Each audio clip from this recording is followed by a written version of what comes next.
Kirby has spoken to the media. What did he say and not say that you should be paying specific attention to? And head on Marshall, we tell you next. Locked on Bulldogs.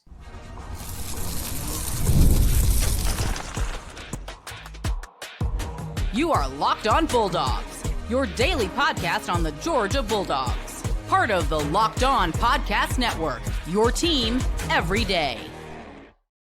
What is up, everybody? Welcome back to the Locked On Bulldogs podcast, part of the Locked On Podcast Network, your team every day. He is Clint. I am Daniel. Today's episode brought to you by our friends over at Monarch Money. Visit them at monarchmoney.com. More on them in a moment. Thanks for being an everydayer. Thanks for being a first listener. Thanks for making this your go-to Georgia football podcast. We don't take it lightly. We do really appreciate it. It is fun to be back with you all now that we are in season. And Clint, we are in season. We are not. It's not going to get old saying that, you know, the long dark off season has ended. She gone. It feels like a long time since you and I were in New Orleans, and yet not long enough. And yet all at the same time. I haven't recovered. So no. We're going to be looking forward, not backwards. I'll tell you that. Sure. We're going to be thinking about Marshall. Kirby Smart is thinking about Marshall. Just in case you wanted to know, at Monday's press conference, Kirby Smart hadn't watched a lick of tape on Marshall. He didn't know anybody on that team. Don't ask him specifics. He's going to generalize his way out of every. Couldn't even name the head ball coach. No, he don't know one dang thing about this Marshall roster. No, he's going to learn some things as the week progresses. But we talked about this on yesterday's show when we were doing by the numbers.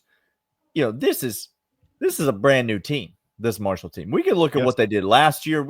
But we got a new coach. We got all new players. We got a whole new system. We got all new everything. And so we do think Marshall's going to want to run the football. That's the identity of their head coach. And it's what the team was able to do with some success last year. And so it feels like that will be a good combination, but not a lot to be known. Kirby, though, and we'll lead off with this as we get into Kirby's presser, Clint. Kirby makes it known that these first weeks are much more about us. They're much more about Georgia. Georgia's biggest opponent is Georgia. Correct. Was the narrative. That's the mindset.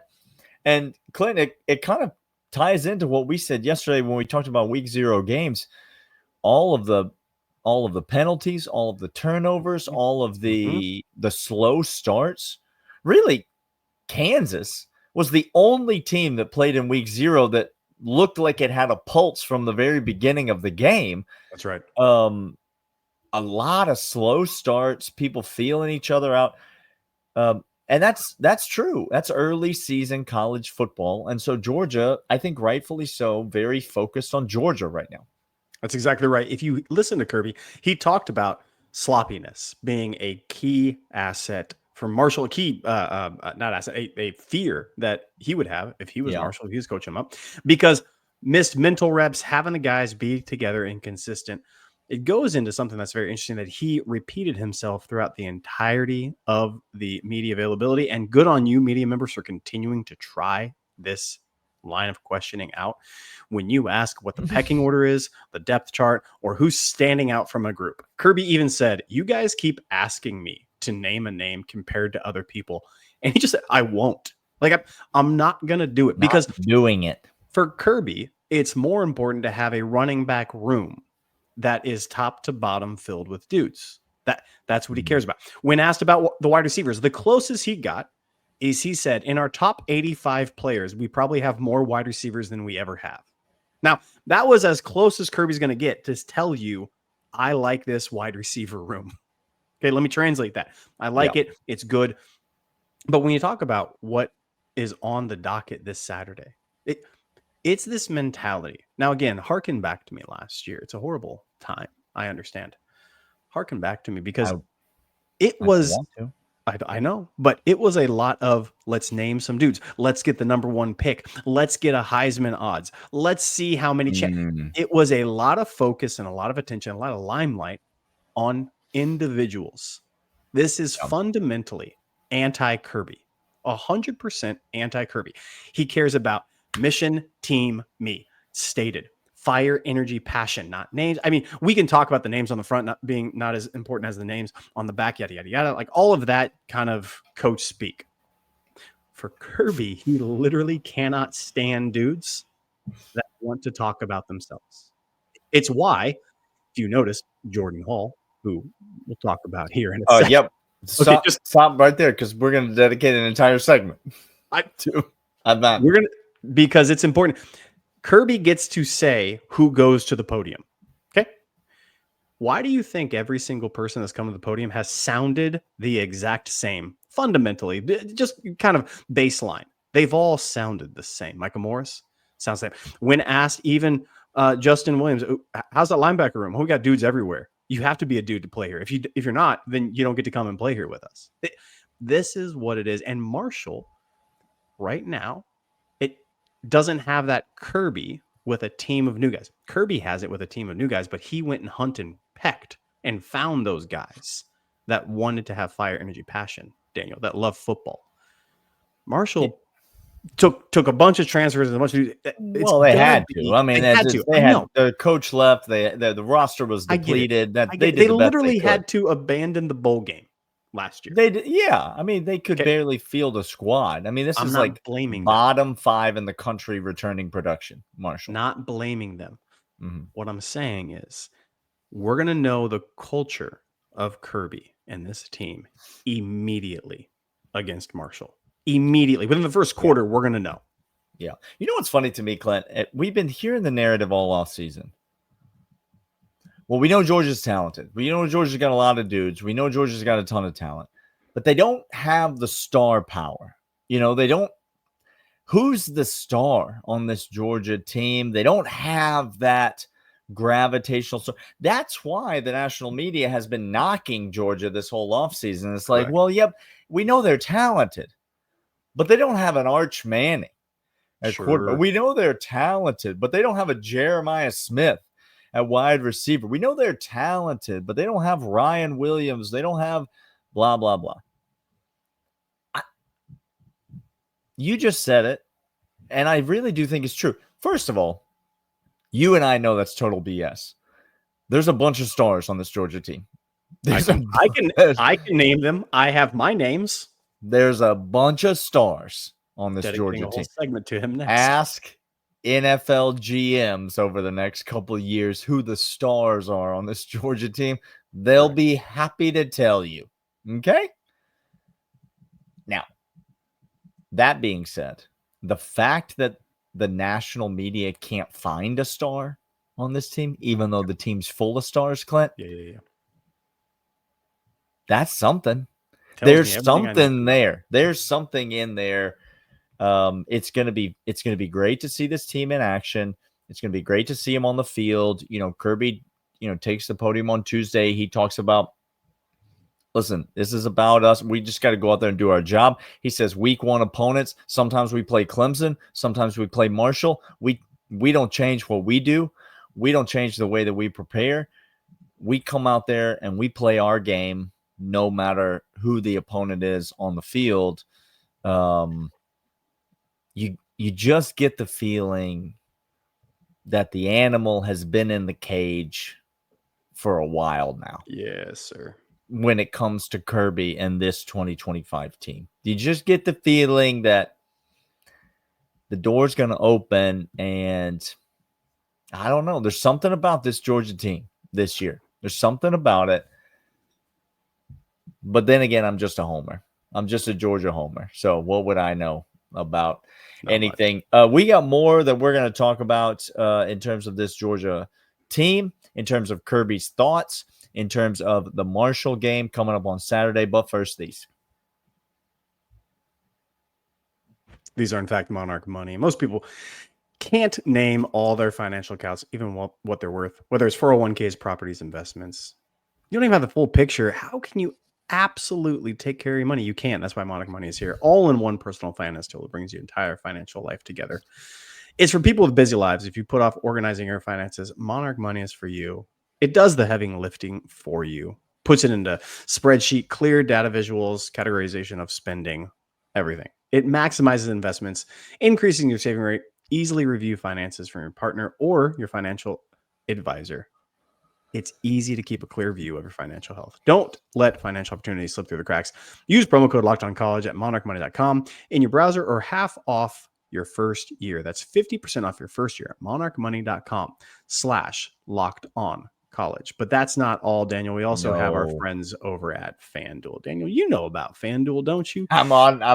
Excuse me. Well, this tab right next to the tab we're recording on, it's FanDuel. It's FanDuel. Daniel, I love them. Right now, new customers can bet $5, and if your bet wins, you'll get $300 in bonus bets. That's more than it has been. That's a lot. It's a lot. That's a lot of bonus bets.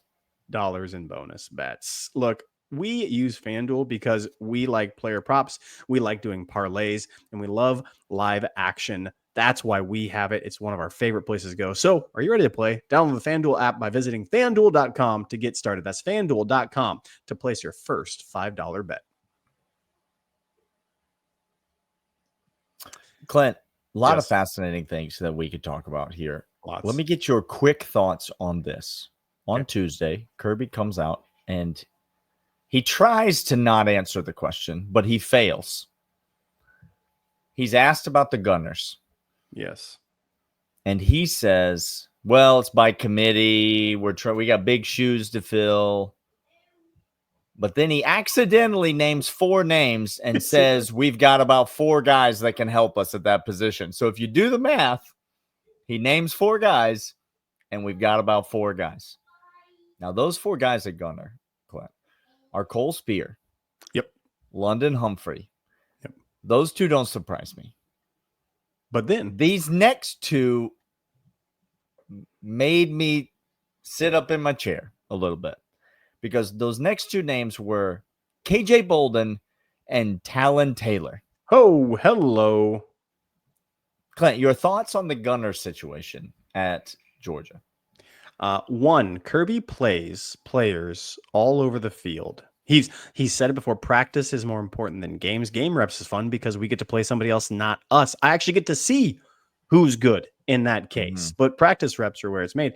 2, he loves special teams. Daniel, special teams is not something to be ignored. It's not something to be overlooked. And if you get to play on special teams, especially as a freshman, here's what it tells me. Go back and look. It's easy to see.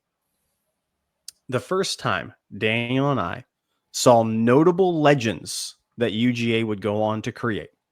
The first time we saw them was a 4th quarter game where we're live in person going down the roster looking at kickoff and we're saying, do you happen to see Walker over there? Hang on, is that a defensive lineman covering kicks? Is that Trayvon Walker? Freshman defensive lineman? Okay, that's interesting. Is that Johnson last year who traveled and played on special teams every single night, which is why Quintavious Johnson, we believe, is going to have a good year and an important year? Absolutely. To have listed Talon Taylor as a true freshman at a pivotal role, Daniel, Gunner is a pivotal role. Not a throw off, not a let's get this guy reps, not let's see him play. No. You are crucial in field position battle. Crucial. In the pecking order of important special teams players at Georgia, kicker is 1, punter is 2, and the 2 gunners are 3 and 4 ahead of anyone who returns any kick. Like by a mile. So these are 2 very important players. Kirby Smart just tipped his hand and said, Talon Taylor has my trust. He's hard-nosed. He does what I ask. He does assignment football. And he loves playing the game.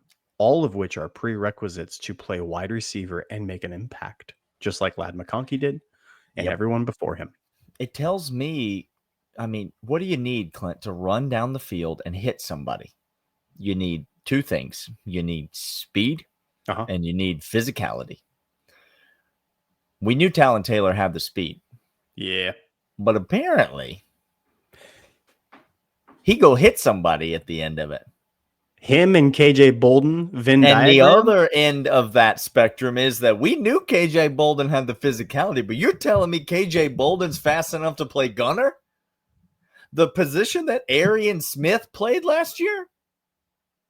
Oh, well, that's something, isn't it? These nuggets are for you to just lap up. He's giving them to you. You have to pay attention, people. All right, Clint, where are we going next? Daniel, he is on 2 metal rods that are now in his lower leg. If you want to know why, bionic limbs is what we call that.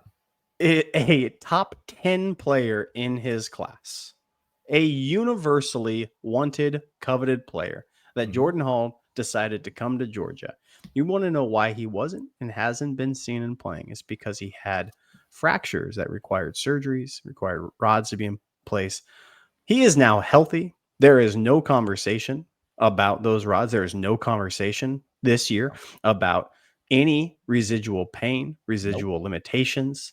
His strength and conditioning is where Kirby wants it to be. He was pleased. He didn't say when asked, was Jordan Hall? He didn't say he needs to get better conditioning, which he would have had that been the case. He needs to get stronger, push. He didn't say that. All he said was, you'll see. You haven't seen because he needed rods put in his legs. You'll see this year why he would have been one of that guys the first year and the second year at Georgia. But now he's 3rd year, and so he has everything to... Daniel, Jordan Hall going to be a problem. We've been trying to tell you. We have been trying to tell you all off season. Jordan Hall might be the face of this defense. Like, think about how many times we've talked to him this off season compared to other players. Like, how many other guys have come out multiple times? I think we've seen Jordan Hall 3 different times this off season between spring, fall camp, now lead up to the Marshall game. How many other guys on this roster have we seen that many times coming out talking to the media? You said it. Kirby gets to pick who goes out there and talks to the media. And one of the first faces that we saw this offseason was Jordan Hall. And one of the last faces that we saw before the Marshall game week 1 is Jordan Hall. Like, this guy is going to be the face of the defense. There are poor, pathetic national media writers that still say that, well, Georgia lost a lot on the defensive line because Nazir Stackhouse and Warren Brinson, 2 damn good dogs, are off to the NFL to pursue their dreams. I am here to tell you that Georgia didn't lose anything on the defensive line. Nope. Georgia got a lot better on the defensive line. Jordan Hall is going to be an absolute menace. Top 15 pick type. He is 100%. He's going in the first round. 100%. He may be an all SEC defensive lineman. He may be the best defensive player on Georgia's team by the end of the year. And that's with Raylan Wilson, KJ Bolden, who might be second best safety in the nation when all is said and done after this year. Okay. CJ Allen, Raylan Wilson, Justin Williams. No one is a bigger apologist than Justin than me. And I'm here to tell you, he stands in the shadow of Jordan Hall. Literally and figuratively. Speaking of things that Jordan Hall said that piqued my interest. Yes. Okay. Sir. Firstly, I believe it's not a direct quote, but he did say no one's quick as Gaston, no one's slick as Gaston, no one's neck is incredibly thick as Gaston. He did say, when asked about Juan Gaston, yes, he's big, which is basically like saying he's got an incredibly thick neck. So that's what he's saying. There's a little translation. But before that, Clint, yeah, he said, and I quote, Micah Morris is the most physically dominant offensive lineman I have ever seen. Now, let's pause. Because have you seen who Georgia has had? Jordan Hall has been on campus at Georgia for 3 years. Okay. That means Amarius Mims was at Georgia when Jordan Hall. Anybody seen Amarius Mims? That man is as large as any human being I've ever seen in my entire life. Cedric Van Pran on Cedric campus. Van Pran on campus. Tate Ratledge on campus. He said Micah Morris is the most physically dominant offensive lineman he has ever seen. Clint. Guys, when we told you Micah Morris might be the best offensive lineman, Green, I'm glad you're here. For me, Micah Morris is the linchpin of this, because if we want a stout running game, it's going to start with Micah Morris. And this just in, I'll give a lot. I take it back. We don't want it. We don't want it. No. Desperately need thirsty and desert type situation. Okay.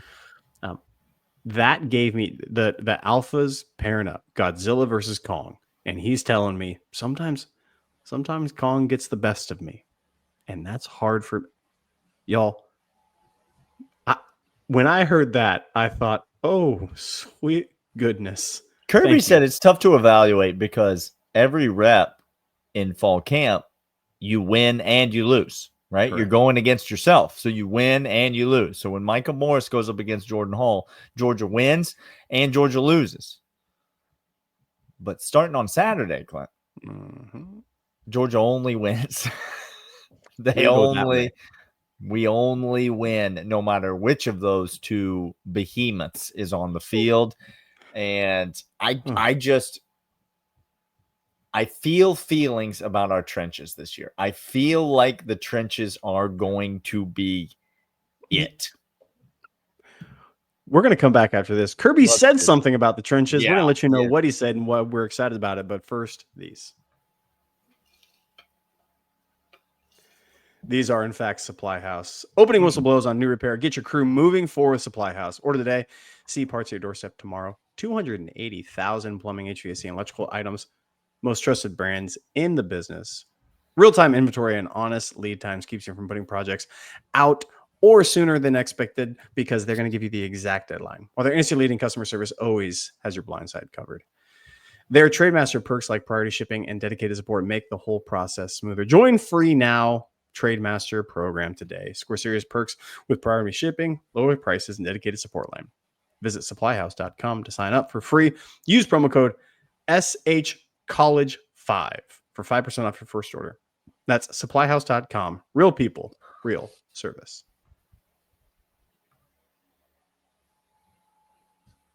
Daniel, the presser continued, and what stuck out to me was this conversation. There's a couple kind of clearing it up, and we'll get to that in a moment. A couple of items left, but the biggest one for me was talked about the trenches, asked about it specifically, and Kirby had this to say. It was one of my favorite phrases. It's something that you and I have said for a long time, and I don't see why this is so. Not fans here get it. Fans that are listening to us understand. I mean, if they're part of the 199, if they're here in the third segment, Clint, and they're here, Daniel, listening, so we know they're part of 199. We know they know a thing or two about football, about practice. Here's the wild thing to me. Kirby Smart said, and I quote, "You are who you put on tape." End quote. When talking about talent or twos and threes, who's in the twos, who's in the threes, who's in the ones, Kirby just said, I don't know. I don't care. I don't know. There's not 1, 2s, and 3s. There's guys all over the place that want to play and can play if they play winning football. The phrase winning football came up 17 times in this presser, and all centered around the idea that you are who you put on tape, specifically with the trenches. And so what he is saying and what he is doing and what he came out just then when asked directly, and his response was, watch them on the field on Saturday. And you'll see. I'm tired of talking about reps. I'm tired of talking about size. I'm tired of talking about skill. I'm tired of talking about recruiting class. I'm done with that. Kirby is over those players. And he just said, you'll see on the field, and they're going to put on tape for the business that they're in, which is getting to the NFL. They're going to let you and everyone else know who they are. Basically, it was his version of grab a bag of popcorn and watch the fireworks go off in the trenches, because you're going to see something spectacular when the film hits after Saturday. That's what he said, people. This should excite you, because he's excited about trenches, which means Daniel and I are excited about trenches. I couldn't be more excited about trenches. I'll tell you something else I'm excited about. His name's Chris Cole. And Kirby says, and I quote, "These are all things Kirby Smart said about him." Okay. When just asked a generic question like, how's he doing? He said, he plays all over the field for us. Yep. He's got an incredible work ethic. Yep. He's a note taker. He's a student of the game. Interesting. He's a joy to coach. These are words coming out of Kirby Smart's mouth. I respect him a great deal. These are things that Kirby Smart is saying about, listen. When he lines up at star. When he lines up at star. When he lines up at free safety. When he lines up at corner. Remember over the your best boys. Wide receiver. Yeah. Okay. Just remember what we've been telling you all season long. When you look out onto the field and you see Raylan Wilson, Justin Williams, and Chris Cole all on the field at the same time, just boop, boop, boop. Oh, that's something. Well, that's interesting. I have feels again. All right. It's like papaya. I'm not saying he's going to be this type of player. Okay. But there are a handful of people that Kirby Smart speaks about differently, categorically differently. Okay. Can we call this term the LeCount? No. That's what I was just about to say. I think this is different. This isn't the LeCount. So there is a group of people that is the LeCount, the Richard LeCount, and that is the group of people that Kirby Smart cares about so much that he gives them the tough love. Affection. You know? That's it's the tough love. It is he's got a lot to work on. He's got to grow. I really believe in him, but he's got a long way to go. That was always Richard LeCount. But there's been a handful of players that have come through the system. And I don't want to, I don't want to call it the Brock Bowers, but Brock Bowers exemplifies it more than any other player. And that is I wish I could say something. I'm trying to say anything bad, but there's nothing there. It's the Roquan Smith. It's the Brock Bowers. I'm not saying Chris Cole's going to be that type of player, but I am telling you that when Kirby opens his mouth and talks about him, only one kind of word comes out. And that's effusive praise. So, guys, this team is Clutch Mike is dead. So I don't know what's going on with him, but I will carry us home. He's Clint. I'm Daniel. We have been talking about Kirby's presser, and tomorrow we will be back talking about locks. We'll be making our official game prediction for this Georgia Marshall game. If you think we're not picking this game against the spread, we'll give it to you. Georgia minus 39.5. Are we taking Marshall? Are we taking Georgia? We're going to give you an exact score prediction, all of our thoughts on this game, plus all of our other week one locks coming up tomorrow on the Locked On Bulldogs podcast. And we'll see you guys then.